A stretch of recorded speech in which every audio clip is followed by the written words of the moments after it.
Umikot na ako ng buong Pilipinas. Inikot ko. Ang problema, drugs. Kaya sabi ko, in-interview ako kagabi dito sa 1044 radio, Filipino radio dito.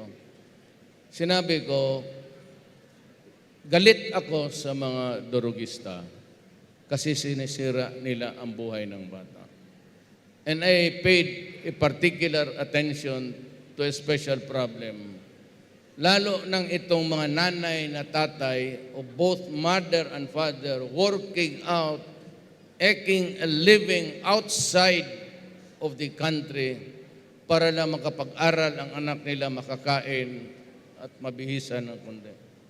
Sabi ko, hindi ako papayag sa aking siyudad na ganun ang mangyari matapos magsakripisyo, mahiwalay sa pamilya, the loneliness, the social cost. Yung under-stress ka na mag-isip ka, ano na ang nangyayari sa anak mo, pati sa asawa mo. Kaya ako dyan medyo, I'm brutal, I'm cruel. Sinasabi ko talaga sa lahat sa Davao, at nandyan man si Pastor, he can tell you the truth. Sinasabi ko, hindi talaga ako papayag sa Davao City na may droga. Papatayin ko kayo. Totoo yun.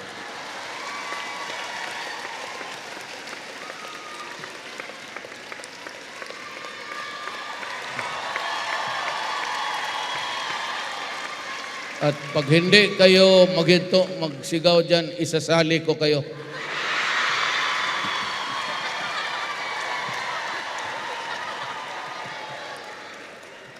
Ayun, what I can really guarantee, sa taga Davao lang muna is, the reason why I'm so cruel about this is, I know the social cost.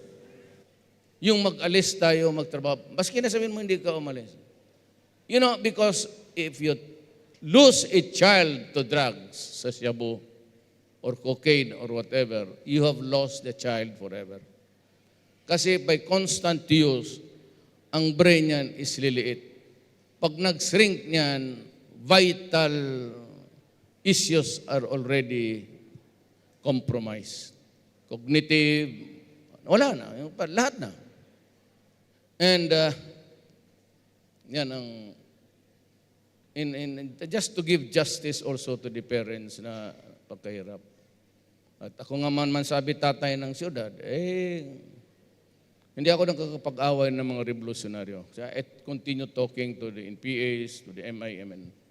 But sa mga kriminal sa droga, pardon me, pasaylo ako, ginoo ko, pero I will kill you. Talagang yayarin kita. And I've done it before, and I will do it again and again hanggang sa last day ng pagka-mayor ko. Total ako, minsan magsabi, patayin mo yan.